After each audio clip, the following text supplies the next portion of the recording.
All right. You guys out there in virtual land hear me or not? Yay! Thank you very much. All right. I will continue on with this presentation and then we will do some testing in class. I have the iWorks material hooked up, as you will see, and we will go from there. So, effectively, this is more about the pulmonary function studies, which is kind of where I ended last time. So, allow me to get to that particular page.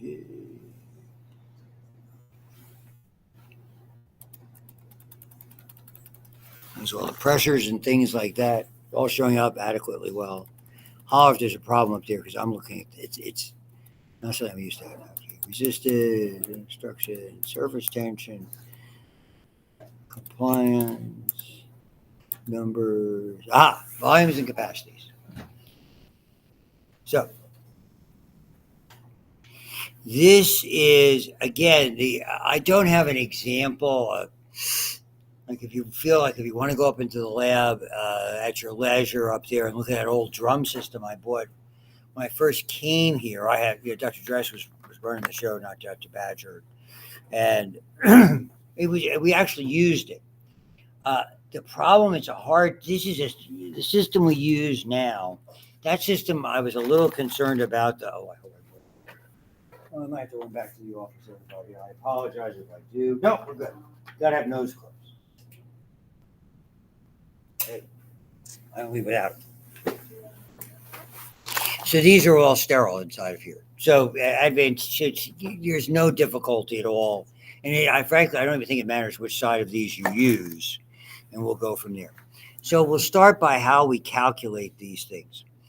So what's called the tidal volume is what you don't really appreciate. It's just how much air you're moving in and out during each breath. So for most of us, about a half a liter. So typically we use this a lot. So if you want to think of it, if you do 12, if it's 500 milliliters, and you breathe on the average about at rest about 12 times, that's 6 liters of air you're moving in and out consistently. And that's very desirable. That's what you're doing at rest. If you think of it without you just sort of imagine how much more you can deeply inhale. So after you do a normal inhale and exhale, and as you inhale again, bring it all the way in, and you will be surprised normally how much air that you can bring back in.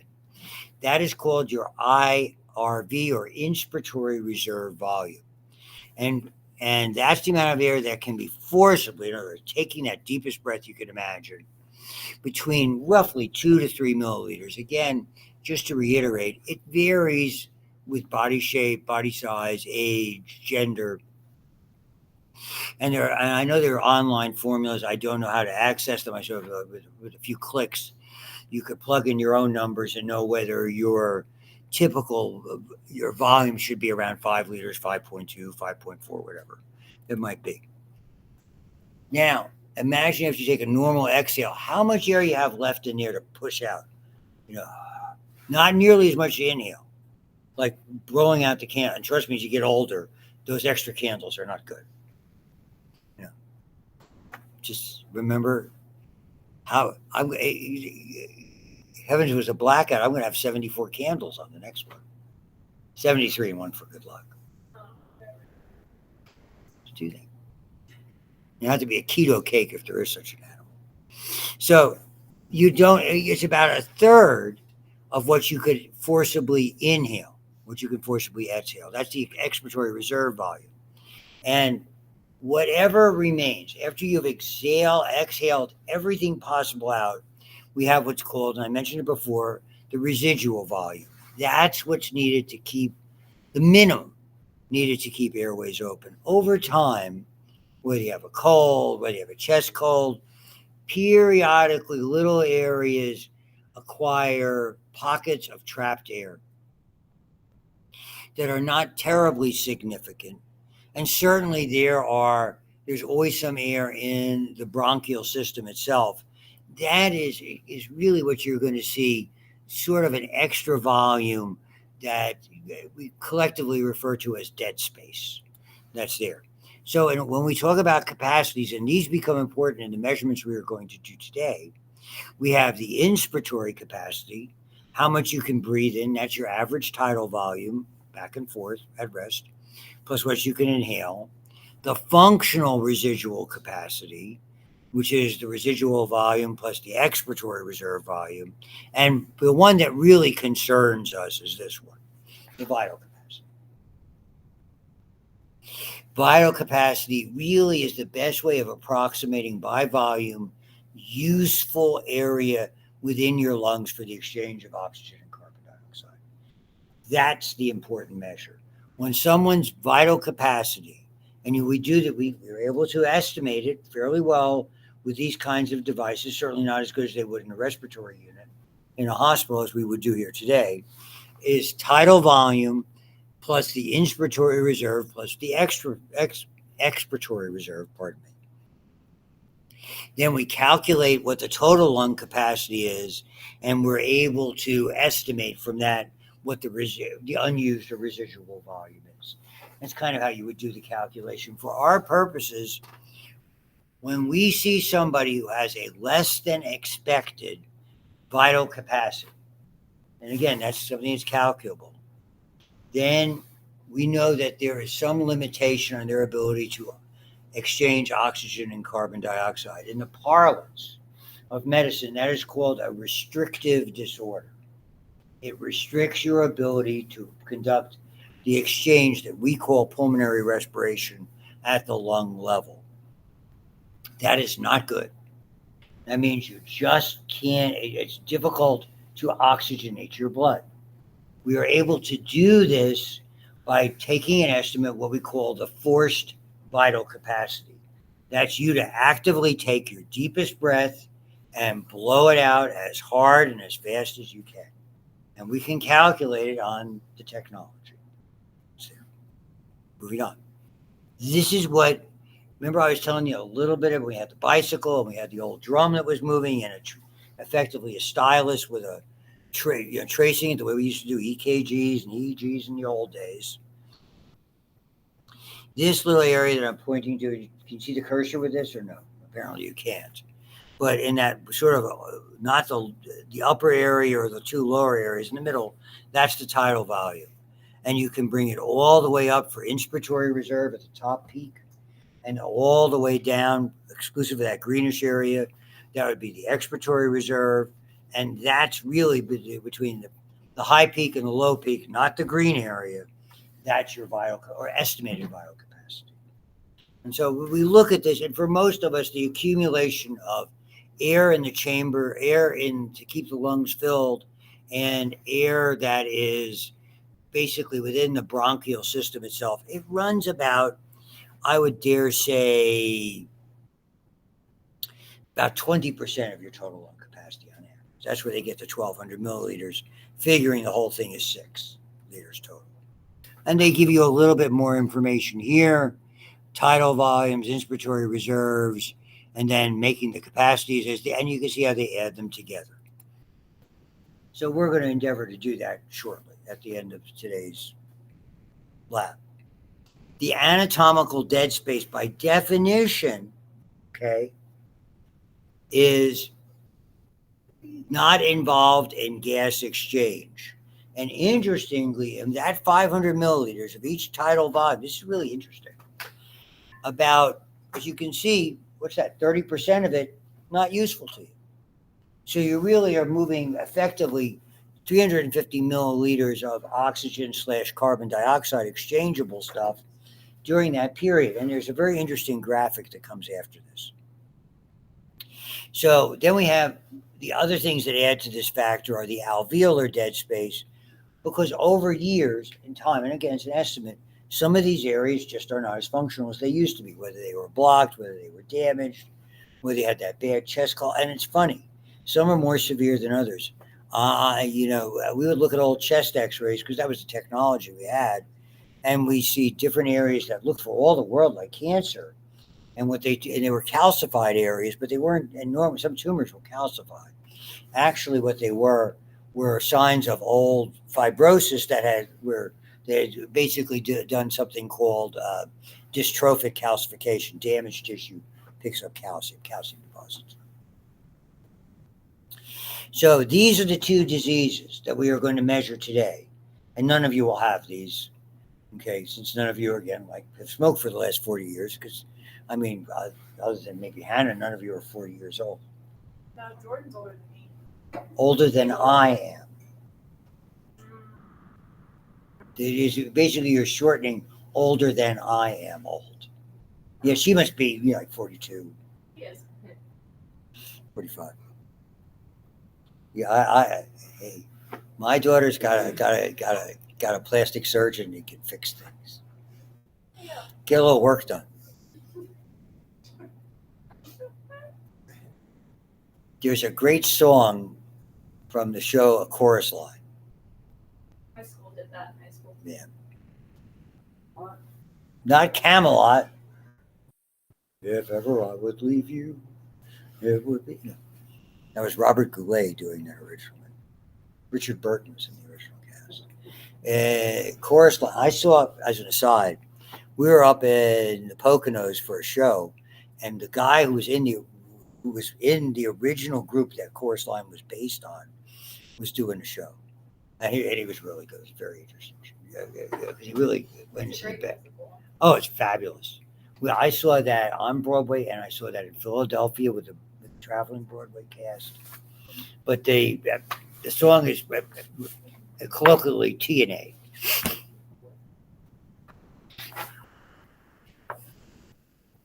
And just saying. Okay, so obstructive disease, to get back to work, is blocking an airway. It's resistance. So could it be a cancer in a bronchi? Could it be chronic bronchitis? Could it be something that has impacted that area in some way, shape, or form? And there's all sorts of things. So when it's obstructive, that's what we were talking about before. You have to suck harder, and that hyperinflates the lungs. It doesn't make them more efficient. You have a lot of air that is trapped in dead spaces. And what's trapped or dead air? Emphysema. Emphysema kind of overlaps both of these because emphysema also implies destruction of the exchange mechanisms. So that's obstructive pulmonary disease, colloquially called COPD. Because typically these don't happen acutely. If it happens acutely, I mean, it's either going to be fatal or it's going to be treatable. It's like the asthma and the anaphylactic shock. Where restrictive diseases, something has damaged the lung and eliminated the tissue for the exchange, restricting the exchange, and all of those factors decline. And so what we measure is the forced vital capacity. Take the deepest breath and expel it as fast and as much as you can. Why we do it fast, and it may surprise you, you should be able to expel 80%, assuming there's no blockage, in 1 second or less. That's called the FEV sub 1. And the 1 isn't 1 minute, it's 1 second. And so we use the FEV1 and we can measure it on technology we have. So patients with obstructive disease exhale less than 80%, where those with restrictive disease exhale 80% even more because they just don't, compared to their forced vital capacity, there's really nothing obstructive, but there's not a whole lot there to get rid of compared. You want to think of it that way. And so this is what we talked about before, the minute volume. And as you can see, normally for us, it's about 6 liters. But you and I, with exercise, look how much we can increase that. When you're working out, whether you're on a treadmill or you're out for a run, whatever, doing some vigorous physical activity, this is a very interesting measure, this AVR. It's a better indicator of effective ventilation. And so we calculate the average, the milliliters per minute, the frequency, and the dead space. And because it's normally constant, significant increase in AVR are brought about by increasing tidal volume rather than frequency. And I'll show you the graphics screen. So what it shows you here, you and I normally sitting here, if we're, let's say we're breathing relatively rapidly, 20 per minute, of that 500 milliliters, and we're typically, even if we're breathing a little bit rapidly, but more or less normally, we're bringing in, just to crunch the numbers, 1,000 milliliters, of which 7,000 are useful. That's 70% efficiency. Now, if somebody's super excited, very inefficient, we're doubling the rate, getting the same 10,000 at only half the volume, but the dead space is never going to change. So now we're down to 40%. So what do you tell somebody who's hyperventilating or excited? Take long, deep breaths, slow, deep breaths. Halve the rate, double the volume, still have the dead space, and you can increase up to 85% efficiency, which is real. I mean, so, and we all encounter people that, whether something has happened, whether they just saw an accident, you know, deep, slow, deep breaths is the watchword. So this is the whole idea, is we're trying to facilitate, and I don't love the way they say external and internal. I say pulmonary and cellular respiration. And again, we treat this just like, it's just like chemistry class, because partial pressures of gases are effectively concentrations. You guys remember that from Chem 1, don't you? You took Chem 1. I like Chem 1. Probably a Chem girl. Good. It's my minor, but it's my own.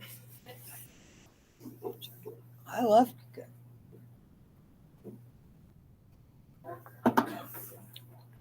Okay. So that's another one of those laws. This is Dalton law. Dalton's law is all about partial pressure. So directly proportional percentage. So that's where the oxygen and carbon dioxide, we're able to do that. And everybody knows about, look, typically around of this at our typical atmospheric pressure that we have there, it's nearly 80% nitrogen. So more or less, it was the old 80-20. So, and even though it's not, that's a relatively good approximation. So we have nitrogen and oxygen make up the vast majority, and then a variety of other trace gases. And you can see them: carbon dioxide, water vapor, and obviously at altitude there's some significant changes that accompany this metric. So you can see them here. What happens at sea level? The amount of nitrogen, the amount of oxygen, and you see down in the alveoli quite a bit lower. And these partial pressures are relevant as you look down, like at 104 on the chart at the far right, the partial pressure that's there, because that gives us an idea about the exchangeability. And this is where the lungs do something very neat. It's interesting. We divert air to where the capillaries have the most circulation. So the deoxygenated blood is being married to areas where we have the greatest air availability. And again, that's that two-edged sword. It helps us to be, even when we have a really terrible chest cold, maybe we have pneumonia, why we can survive. Okay, maybe we do have to put somebody on nasal cannula oxygen, or in an oxygen mask, or in an oxygen tent, whatever. And here's the idea. Henry's law is that one. If I'm going to use any of these names, I will give you fair warning. Okay, and this is a big player, solubility. That's what I meant. The carbon dioxide is a very interesting molecule because it dissolves so well in water, where nitrogen is a big problem. Why is that significant? Why is nitrogen? What happens to nitrogen gas? Better question, at pressure. If you increase atmospheric pressure, what's a famous disease that affects divers? Nobody's scuba certified. Begins with an S, oh, no, I am actually, so I don't know why I don't know it. The bends. Okay. Oh. Things like nitrogen narcosis in the bend. Like the scientific name? Oh, okay. Sorry, my ex was a certified doctor. What? Pardon? No, I mean that's nitrogen narcosis, delirium. Okay, what happens is this: as you go in pressure, you see nitrogen doesn't dissolve, At pressure, the nitrogen gas is forced in, okay, into the bloodstream. If you come up slowly at measured intervals, what happens that it will just as it gradually went in, it will gradually come out. If you come up rapidly without what are called decompression stops, okay, large bubbles come up and they occlude circulation. And when they go into big organs, people develop a thing called the bends, which can be fatal. And so if they've had to come up fast for whatever reason, and they're inexperienced and they don't know about decompression stops, and there's usually experienced divers have a little calculator on them. They know exactly what they're doing with that kind of a thing. What they have to go into a decompression chamber, effectively a high pressure chamber, where they seal it, increase the pressure, put the nitrogen back in, and bring it out very, very slowly to sort of simulate the conditions in decompression stops. So, and that's hyperbaric chambers. Hyperbaric gas is used a lot. We use hyperbaric oxygen to treat burn victims, probably more than anything else. You probably saw some. Yeah, it was a great movie with Patrick Backdraft with the late Patrick Swayze that was done that really showed what happened to a firefighter who got severe gas inhalation. They had and burns, and I've seen these used. Very interesting. So it's not a problem. However, oxygen toxicity when there's too much, and you just can't cope with all the free radicals, and so all those kinds of things. So the alveoli, different accumulations. You have to humidify remember the nose state helps to humidify, sort of cleanse, warms the air a little bit. Okay. And so we look at and these are the things that play such an important role at the lung. Partial pressures, and as I mentioned before, solubilities. So we have to do with thickness and surface area. And this is what I was talking about, this wonderful thing called ventilation perfusion coupling. Matching the ventilation with the amount of pulmonary blood, always directing it to an area of optimum, which is great until there's no more optimums. And then that's tragic news. So they take a look at these. So as you can see, partial pressure gradient for oxygen between the blood and the lungs, et cetera, et cetera. And so, and they have this the venous blood, PO2, alveolar. See, this is wrong. It's not that. That's a misprint. So in CO2, the difference is about 5 millimeters. And if you remember that 106, it's about, I'm trying to think what the number is. There's a rather significant distinction between the oxygen in the lungs that you're breathing in, and obviously in the venous blood it's only 40. So concentration drives the bus in both of these, but that CO2 means because of its 20% more solubility in plasma and alveolar fluid than oxygen, it compensates. That's why, even though the concentration gradients, and they may show it to you a little bit different. Sorry, yeah. Inspired air, 160 in the lungs, 104 to 40. Then, as you can see, the gradient blood leaving the lungs and entering the capillary, you have around 100 to 40 versus 45 to 40. That's what the soluble is taken into. So it's fairly interesting in that regard. So it's another thing to look at. That's there. And this just shows you, typically the difference, the distinction at the start of the capillary. And look how long it takes to be oxygenated. Remember, deoxygenated blood is not bereft of oxygen. It's 3 of the 4 hemoglobin. The heme units are occupied by an oxygen. You only have to replenish 1/4 effectively of the oxygen carrying capability. You're at 3/4 capacity anyway. So it doesn't take long. And I mean, in a capillary, it's almost instantaneous. That's another beautiful thing about the lung. We're able to do that. Surface area. So the respiratory membranes problems when there's fluid. When the left heart fails, fluid backs up in the lung. or a pneumonia, that 0.75 second the red blood cells spend in transit through it may not be enough in those instances. And then that vicious cycle. Remember, your heart doesn't know that your lungs are backed up. It keeps working harder because the oxygen demand is there. It's crazy. And that's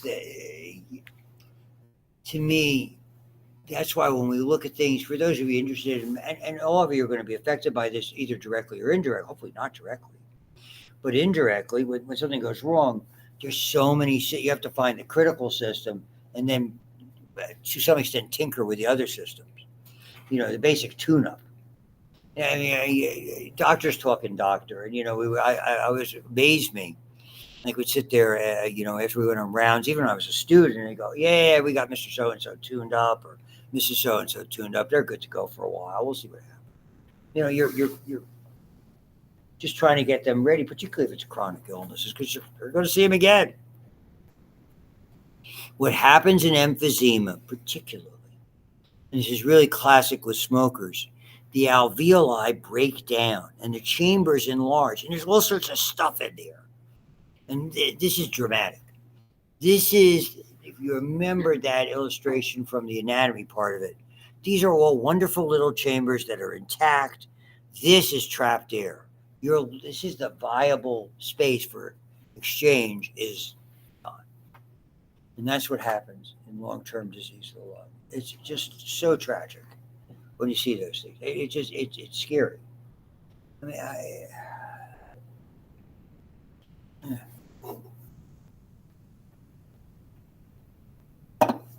almost done before we do the little technology aspect. Perfusion. It doesn't have to be the lungs. Blood flow reaching the out is also perfusion means blood flow reaching a particular organ. And ventilation, the gas reaching the particular area. So they're coming from two directions. So we couple them. Matched local mechanisms. The amount of oxygen controls perfusion by changing arteriolar diameter. PCO2 controls ventilation by bronchioles. So that's how they match them. You have when O2 is limited, okay, and we have the regular, and you'll see the way to describe it in diameter. So when alveolar O2 is high, the arterioles dilate. So when you have an available amount of oxygen, we're going to dilate those arterioles. When slow, they constrict. So it directs blood to go to the alveoli where oxygen is high, okay, which is totally opposite in systemic. When the oxygen is low, they dilate. Here you're trying to direct it to where the oxygen is available. Again, this is the two-edged sword. Great if you're sick, lousy when the mechanism runs out. PCO2, when alveolar CO2 is high, bronchioles dilate. Alveolar CO2 is low, bronchioles constrict. Okay, and you're trying to get rid of the CO2 more expeditiously. So that's the whole idea. And of course, there's variations and whether they're plugged. And they show you some illustrations that are there. We'll stop it here. I don't want to go into the tissue levels. Again, there's not a whole lot. This is just the partial pressures. But I just want to make sure if there's anything. No, nothing else relevant. So on with the show. So we'll make this relatively expeditious today, which everybody's in such a great mood the first day back. So there was some. We're doing this test Wednesday or Friday. Everybody's telling me Wednesday. I know we agreed on Wednesday. If somebody has to take it on Friday, if there's a conflict that was on, just give me a heads up. We'll figure it out. I mean, I'd rather get it done and out of the way, all that good stuff. All good.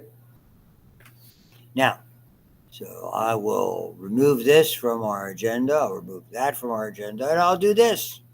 So here we are at LabScribe. So what I have done, this is effectively, that's that title, volume, blah, blah, blah, blah, blah chart that we're going to use. So I will show you the protocol that we will be using. So I basically need a couple of subjects who can breathe.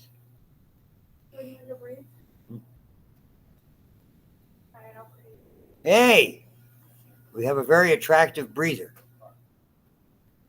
Okay. I can't. Do I have to breathe out of my nose? I can't breathe out of my nose. Oh, you don't have to worry about it. We're gonna put nose clips. Oh, okay. You probably don't even need that. My nose is all broken. Oh, you gotta use Oh, okay. broken. Yeah, I broke my nose 5 times when I had surgery and they gutted it, so I can't breathe out of my nose. How did you break it? Who are you fighting with? Soccer balls. Did you get a deviated septum? Yeah, like my septum, when they took it out, it was bent. It was like an accordion. Did they put a plastic one in there then? Oh, no, they gutted it. So, like, my nose, it's like I had 2 nostrils, and then about right here, it ends, and there's a big cavity up there. And then I didn't go back to the second one because that's scary. Okay. What am I gonna do? That is a lot. It is a lot. Like reconstructive surgery, like face, like that'll take you out. Yeah, and people that like want a nose job, good for you guys because nose surgery was hell. Do I breathe in this? Yeah, I'll show you. Okay. Don't violate sterility. Okay. Well, I'm breathing on it. Point well taken. Okay. Here, start with it. Sit quietly. Is this like blue? No, it's like for when you put like a contact. It's like conductivity. It's a pardon the expression, lubricant. Oh. As far as I'm going. I only have a few more years to work. Let me keep the job. You say that, and then you're gonna sign with them again and stay. The moral of the story is don't have children. They're expensive. Okay. So what are you having fun with my stuff? Well, you're taking your time. So we're gonna breathe normally. Okay. I have this really bad cough, and I have it since like November, and I haven't gone to the doctor yet. So if that shows up on there, sorry. Okay. So effectively this is what you're gonna do. It should work. I don't think it makes a darn bit of difference. I think they are slightly different sizes. But effectively, this is what's going to happen. You're going to have one end of this. We'll keep it in the bag and I'll do this one. I have like 100 of these. Okay. That would not be the size. I touched this one already. I mean, Yeah, that's it. Okay. I'll play with it a little bit. Wouldn't hurt. Okay. You out there in virtual land, we're trying to set this up so I don't contaminate Hannah by choice. Wrong side. Son of a begonia.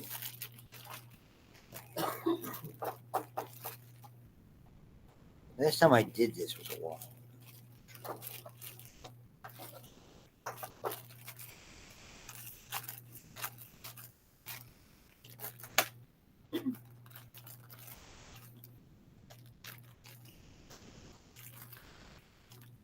This is the other side. So you want to use this one and pop it in that side. It's just going in your mouth anyway. Wait, what am I getting it out of here? Yeah. You can take the whole thing out. Oh, you just want me to open the bag? Yeah. You already opened it. Yeah. We'll just continue opening it and move that cardboard cylinder into the other one. That one's too wide. That's the inner port in the exhaust. Okay. Should fit. Fit? Okay, now. Should fit in one of these. Okay. Congratulations. Your nose, you have to clip I don't want to touch your nose, but sufficiently so it occludes the air. You don't have to do it. You just hold on to it now. So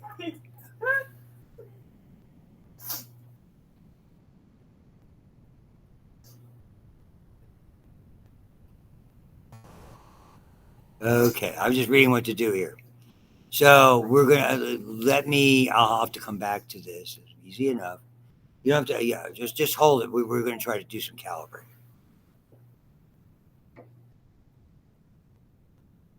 It's supposedly auto calibrate. So we run it for about 10 seconds or so.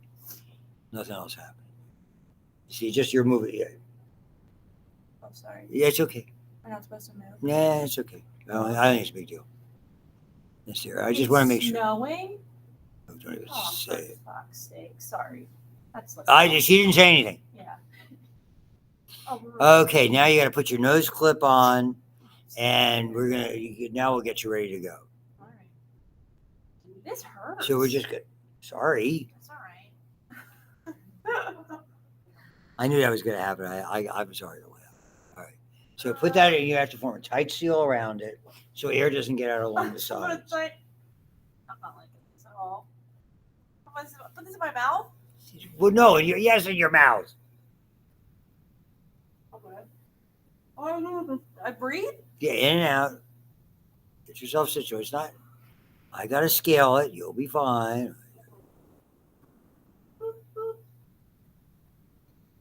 Just calm in and out breaths. Keep oil scaling. Going the wrong way here. Oh, stop now. I got let me redo this one. Okay. You can take it out. Take it out. Okay. Tortoise, you post that anywhere, I'll kill you. Are you saying that's my mom? That's rude. It is. Oh, this is brutal. All right. See what you can do. Put that. I'm just breathing. Just breathe. Tight seal. Breathe in and out normally. Okay. Your mom said that's not the correct way to grow electroshock therapy. That's not nice. You're sending it to your mom? Yeah, Jordan texted my mom.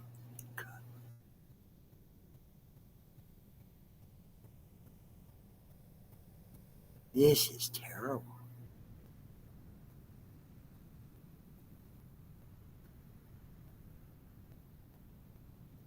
You're just doing the in and out thing, right? I gotta improve the scale. Let's stop for a second.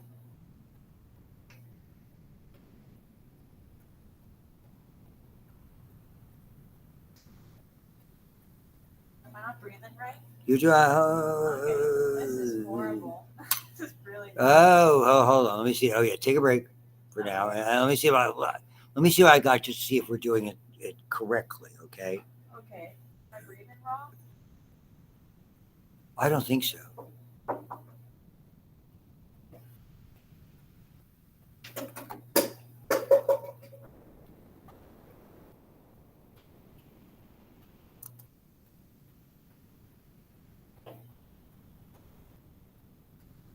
I got a text.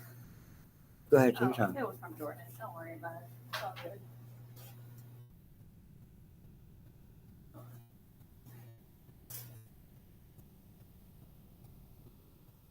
Huh. I have a Jewish question for you. Hopefully, I have a Jewish answer. Is there a Jewish equivalent to Easter? No. Right. Okay. With your I was curious. yeah. Okay. Easter obviously celebrates the resurrection. Oh yeah. Big Catholic. Theoretically, okay, the first Seder would have been on a Thursday. So when you talk about the Last Supper, that was a Seder. It would have been most likely on the first or second night of Passover. So when Passover and Easter align. So you believe in Passover? Yes. All right. And so that's good. So the Passover was a celebration of religiously, and most people, it was a major holiday. So most people would make a pilgrimage to the temple and celebrate that. And there's traditional foods and all that because you eat a special bread called matzah, which doesn't have time to leaven, and certain things that don't have. But all that aside, so at that particular supper, that was the Last Supper. Pardon me for not being any degree of expertise. My wife is much more learned about this. Yeah. That effectively was the transition to that with the wine and the host and all that type of stuff. Where we began to get all of that, all of those things, the predictions, cock crows thrice, and all that stuff. I'm not bad on this. Okay. And I'm just curious. And that would be the closest. So the Passover as a feast roughly lasts for 7 to 8 days, which was the time after the children of Israel left Egypt, crossed until they had time to make their own bread. So the reason they didn't, they only had flour and water and basically bake that like on hot stones. And it's still done very traditionally, and these kinds of things that were there. That was the reason for the 8-day thing. And then there's a lot of other traditional stuff. That's where the whole, if you go to a Jewish household, they'll have on the doorpost a mezuzah pointing in, pointing in at an angle in, and then there's a scroll with some type of with a Torah saying, it's an Old Testament saying, and that is to symbolize when Moses had the children of Israel in Egypt put ram's blood, not ram, lamb's blood rather, I beg your pardon, on the doorpost, and that was commemorated in a variety of things. So that's where that came from. There's a lot of traditions that are offshoot. It's not working. Okay. Wait. So everybody out there, pardon the religious list. Why am I having such freaking trouble with this? I don't know. I don't know either. Help! Do you ever wear a yarmulke? Well, yeah, all the time. Why don't you wear one here? Because I'm not an Orthodox. I am non-practicing. The only people who wear yarmulkes consistently are ultra Orthodox and ultra Orthodox. Their heads are always covered. I was raised in a conservative family, which meant we did that in the synagogue. And Reform, it's optional. Sort of like pray as you go. Go ahead. You're not actually bald. You just shave it so your yarmulke fits better. No, I'm bald. Ding. Want me to breathe in this thing yet? Not yet. I'm trying to get this freaking thing right. I'm so sorry. Don't say a bad word. Let's try this once more. I'm hungry. Who isn't? I'm sure someone in this room isn't hungry.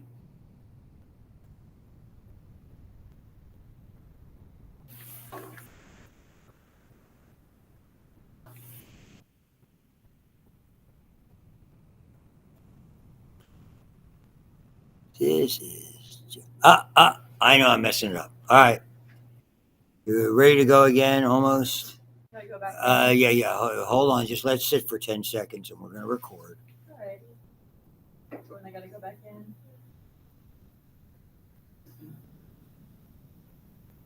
Jordan, you sure you don't want to breathe? Okay. Whenever you're ready, get your nose plugged and you're breathing. All right. Breathe in. Okay. I was hitting the wrong button. Now, just breathing easily. The upper in red is voltage. Keep auto scaling.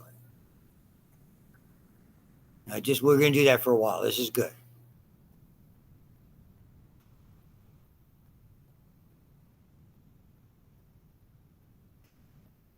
We're going to give you a break very shortly.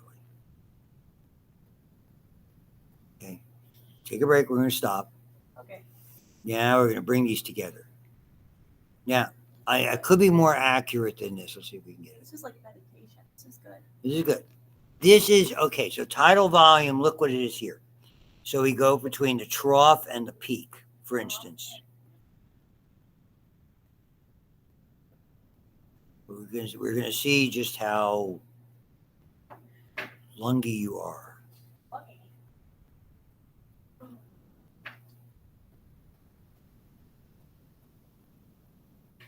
Now, you weren't forcibly breathing in and out, anything like this? Were you trying to, or you were just breathing normally? I thought I was breathing normal. Okay, so let's say this is what, 1.3 to 7. That's about 0.6. We tend to be overemphasized. It's not like you're just sitting there. You're thinking about it. So that's what a tidal volume would be, everybody. See that? Well, not super. So here, this is 7.52 liters. So try again. Just put it in your mouth, make a seal, and don't even think about it. Well, I usually take deep breaths because I don't like to stress out. Don't think like you're just sitting there meditating. No, just breathe. Don't even think about breathing. Okay. Wait. Well, it's not just a slow breather. Oh, God. Go ahead. I'm very peaceful. That's why. Tight seal. Don't even think about it.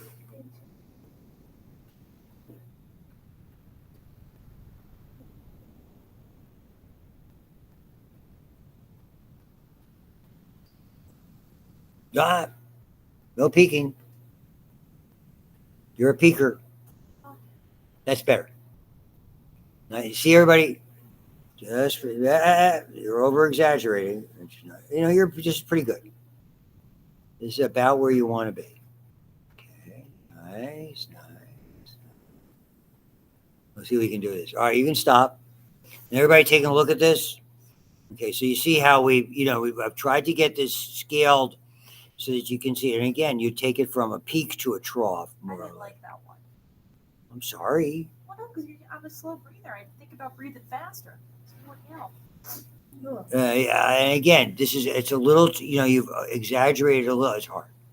Okay, but normally we would expect, but it doesn't really impact. It's more you getting used to it. Okay. So what we're going to do is we're going to do the same thing. Again? No, Oh. but you're going to do that for a few seconds. Then, whenever you feel like it, you're going to take the biggest inhale and then blow it out as fast as you can. Take the deepest inhale and then blow it out as fast as you can.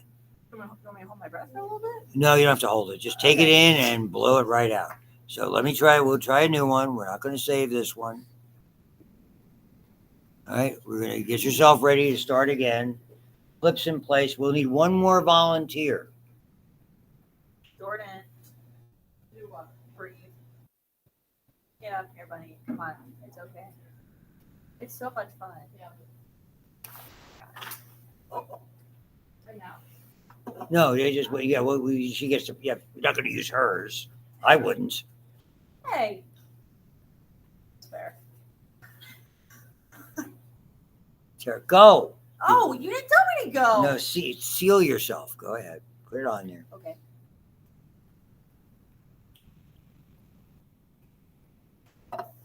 Now you really just have to breathe more or less what you would consider regularly. Oh, I'm going the wrong way. That was too close. There.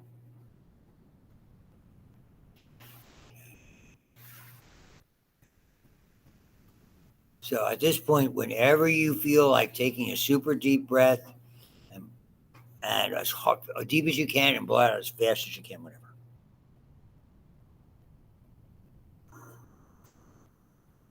That was fair. Take a break for a second. Go back to breathing regularly. See, we're going to look at that, from like here to here, that number. So try that once more because you're in mid giggle. Whenever you're ready.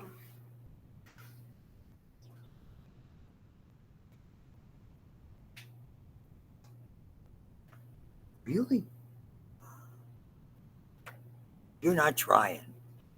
I'm trying. Okay, I believe you. Okay. I am. I believe you. I'm not. I'm just. Okay. I had to go through a breathing class. I never got scuba certified. But you did. Where did you do your certification? Well, I wasn't diving in the Pittsburgh River, so I did it in the IUP pool. Oh, you did the pool. Okay. Oh yeah. My first wife, they went to a quarry up in Erie. Oh, you had to throw. You had to dive in. It sucks. Oh, it's really bad. So here, now you only got to about 2.5 liters, which I would think you would be a little closer to 3, but it's not bad for that one. See, we're comparing the trough here and the peak here, and then reading over here to the liters. Not worried about the voltage. And I so that's not too bad. And there's another one over here. But I mean, I don't think you were. I'm in a very mindful state right now. I really gotta, Yeah, 2.33. So it could be a little bit better. All right. So you could that all gets discarded, that whole assembly. Okay. And then you'll see, Jordan, you can put that in. And let me just save this. How you like that, everybody? What do you take one of these out. You put the cardboard in the side that it fits snug. Wait. Okay.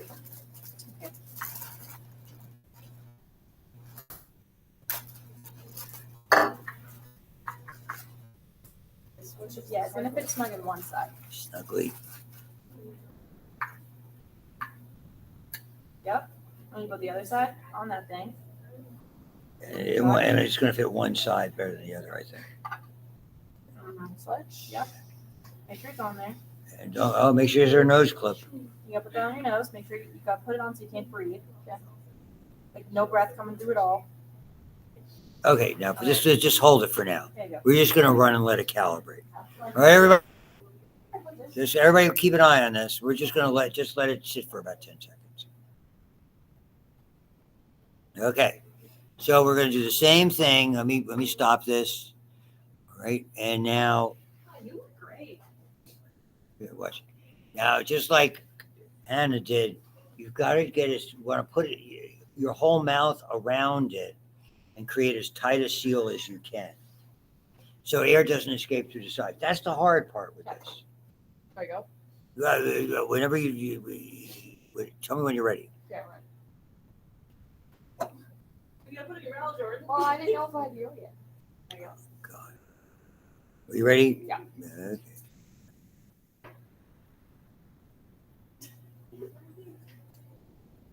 Just get used to it. We're gonna do it for 30 seconds or so.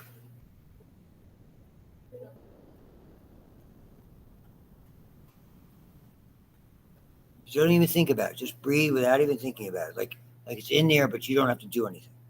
That's actually better. Oh yeah, better way to do it. Okay, you stop. Now here.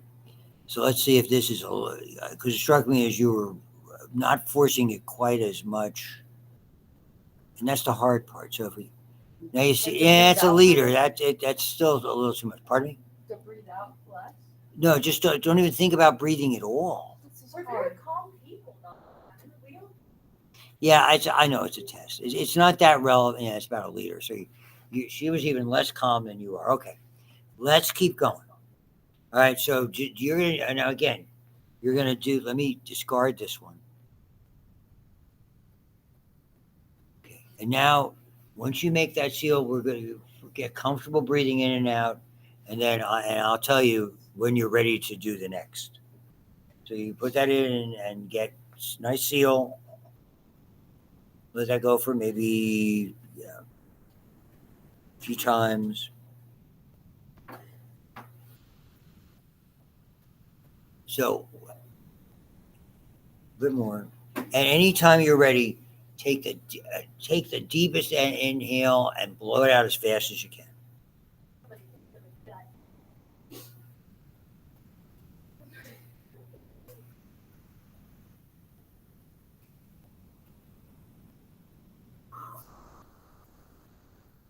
Good, good, good. Now just relax again. We're going to try it once more.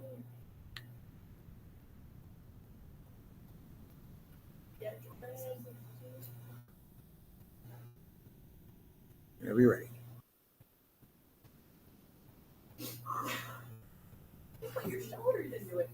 She's good. All right, you're all done? Good. Let's take a look. Now, for instance, let's take a look at, and that's where these red lines come in very handily. What? Look at her bottom. She's a 2.5 too. Okay, so now this is your tidal volume, but let's look at let me pull these together. Let me scale them so we can read them. Okay, here are the two big ones, right? We'll take you from here.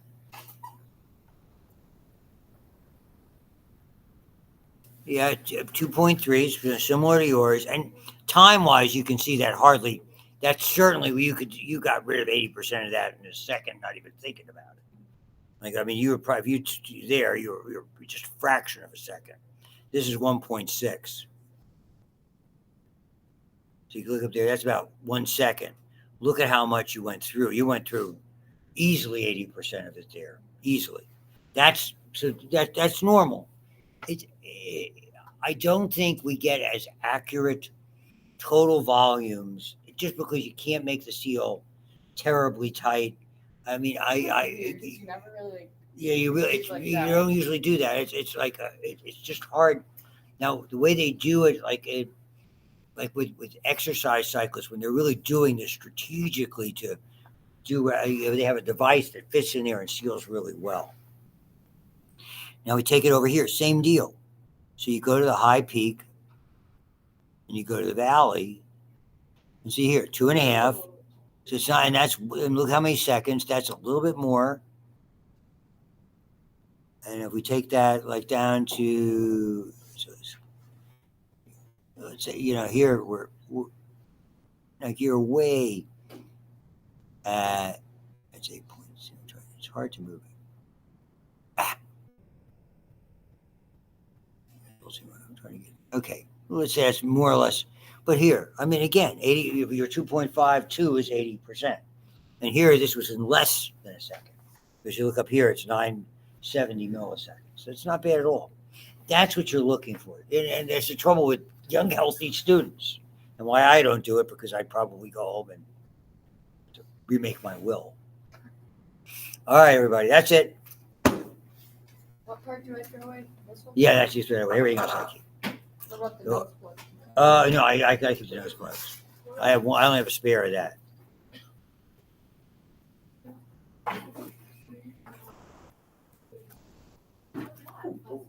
No, it's good.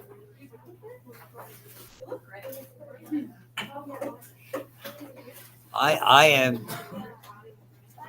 All right, everybody. So I'll be on till Wednesday. If you, for some reason, the test is not there, just give me a holler. Yes, dear. Guess what?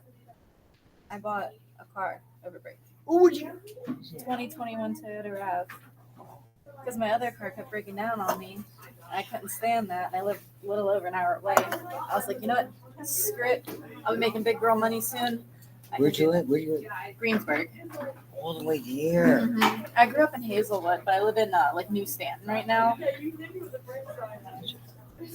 It's like right before Greensburg. Hazelwood, like near Squirrel Hill. Yeah. Oh, lovely. That's where I grew up. Where'd you go to school? High school? I went to Oakland Pathway. Oh, you went to Cat. You didn't go to Alderdice. I was say, whoa. No, I got a scholarship to Oakland. Yeah, Alderdice would have been bad. God, like Alderdice was where we wanted to go years ago. My first wife grew up in the East End, whatever it was called then. Now it's a Modern Academy. Yeah. Down there in the East End, whatever it was called before. Those 4 columns right next to the theological seminary. Yeah. First day, her niece. She's older than myself. I say she's probably about 44. Mm-hmm. First day in class, she went in there. She took on the toughest challenge for a fight. She figured they'd lose her alone. Well, I used to ride the public bus. Like I took the PATH bus to school, and I rode with the Alderdice kids. And one time, I was sitting in a good spot, and these two kids started fighting on the bus. It was ridiculous, but I just wanted to tell you that's why we moved. We were living in the East End. Yeah. We were looking at houses in Squirrel Hill, and I did too, but it was so pricey. And then it was like, and then the big decision was, are you going to send them or you have to go to private school, and that's a lot of money.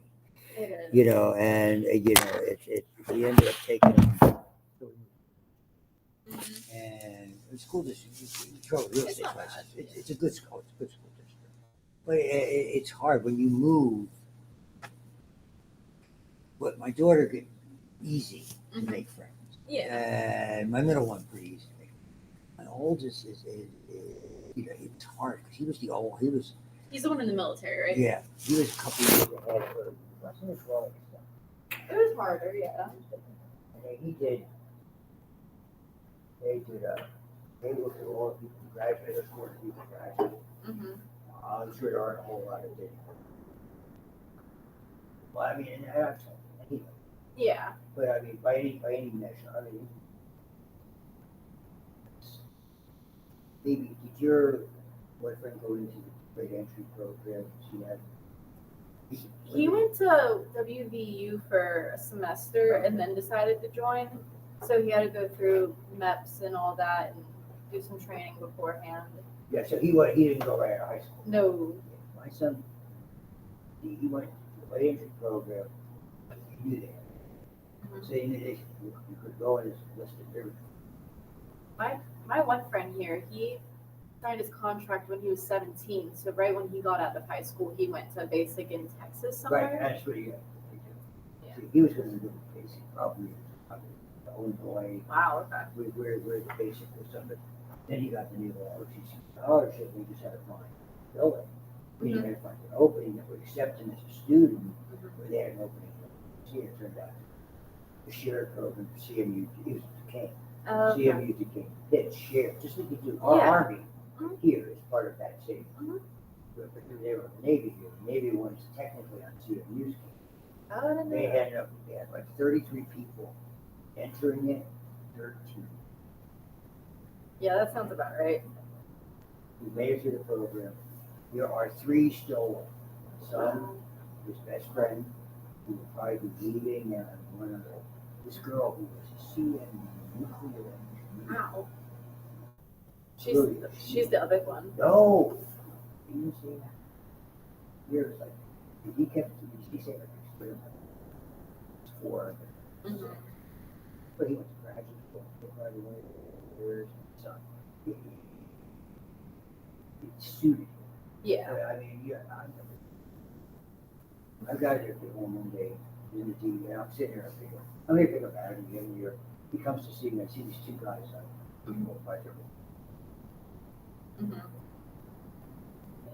You're hello. I'm still learning all the military crap. It's Great. There's too much. Well, what? Yeah, he's enlisted at this point, or is he lost? He's enlisted. He's only staying in for. So he's not going to do it for. No, he'll only be in probably another year and a half, something like that. What's he want to do with private sector? Say again? What's he going to do down the road? Private sector. He's got to figure that out. Probably some kind of thing, like a contracting thing, probably. I don't know. I gotta figure that out.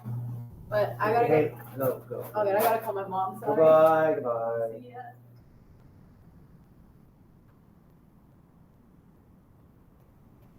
Hey.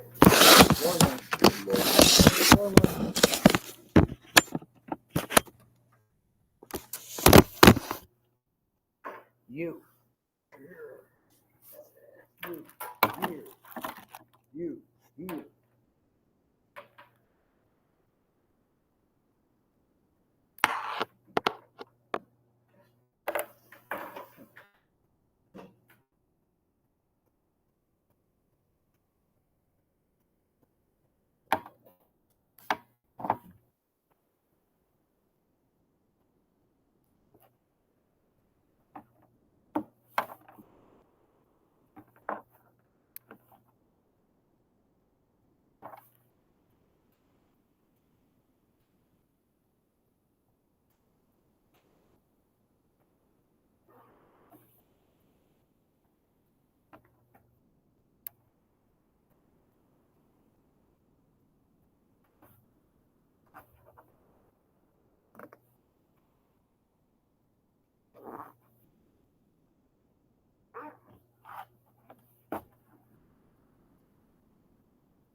I hear it.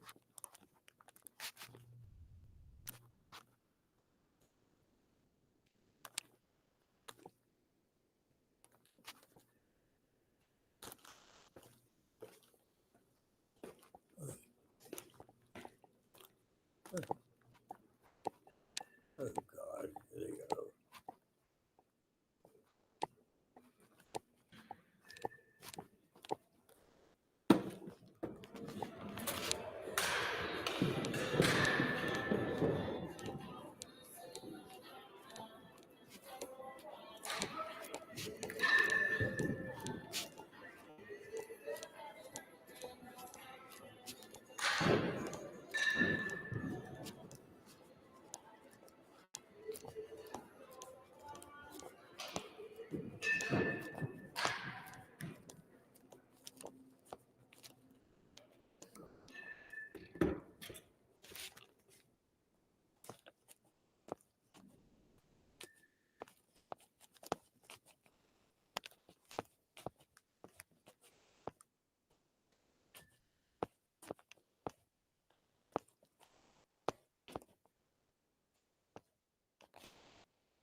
Oh no, no.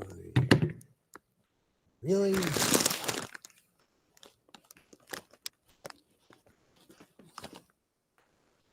Ugh.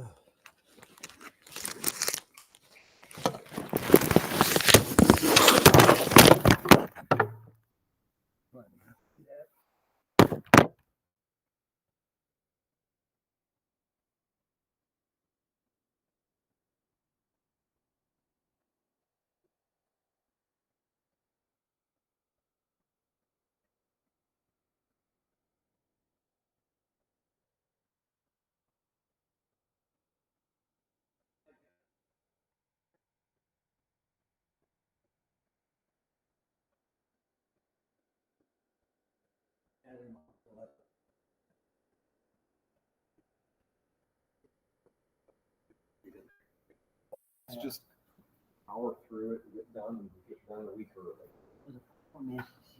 It's hard to get everybody something to back up to you. You know what I mean? Yeah.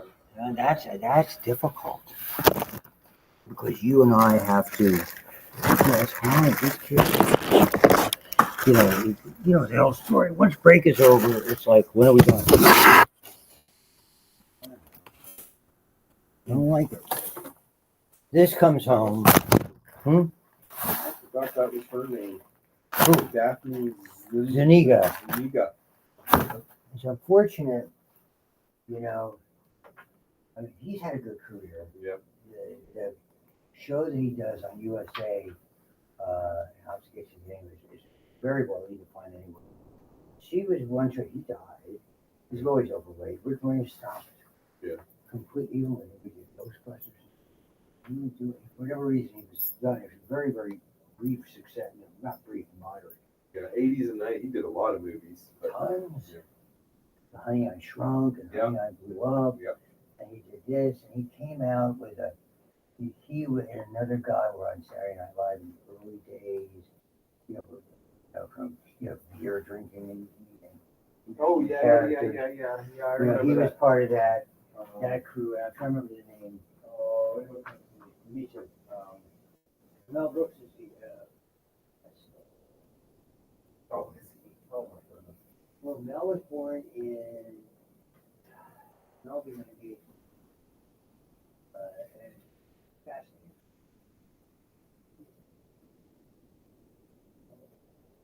Playing.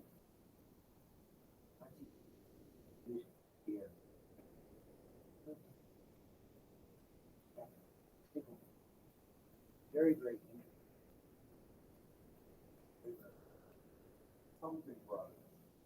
Yeah, they were the something.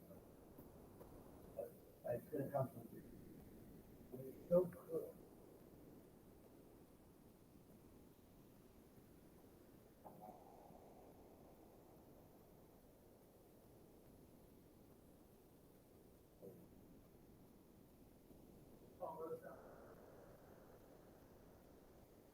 All right, I got Go. I don't know. I gotta show you it. I'll finish it.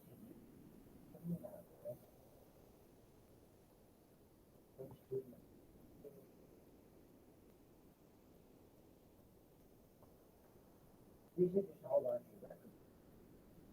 I'm not.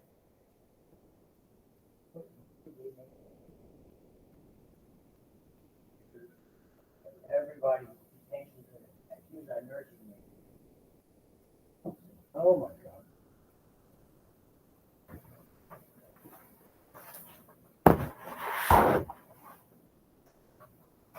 All right, people, we're going. If I don't go now, I will never go. You here, me here, you there.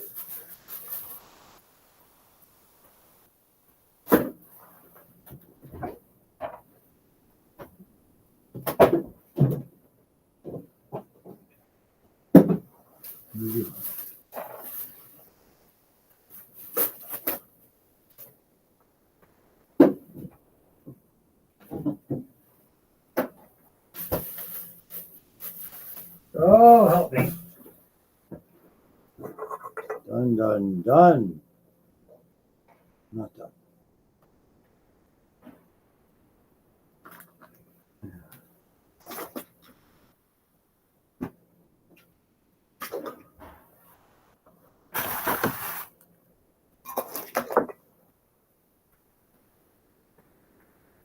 Yeah, let's get into those right here.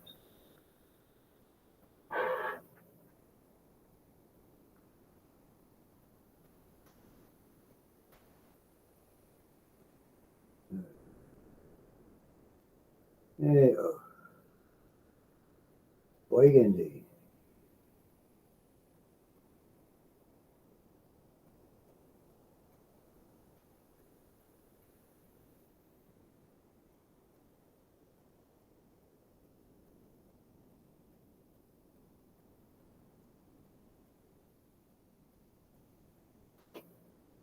I'll get there.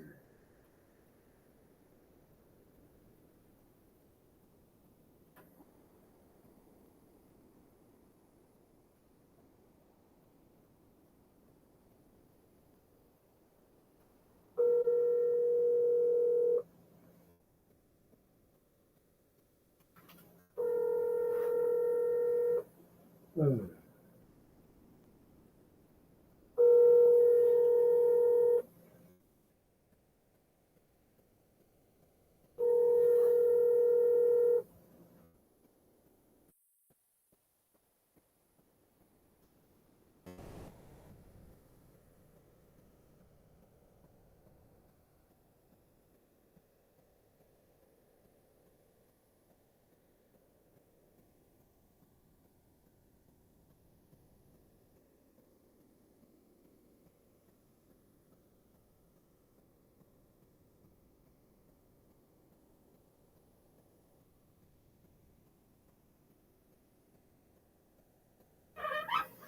All right, we're getting there.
Muy bien.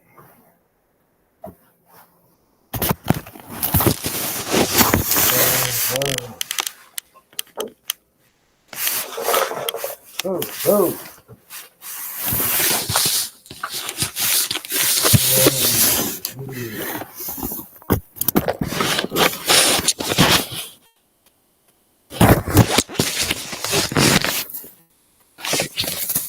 Getting that done good. Oh, too much to do.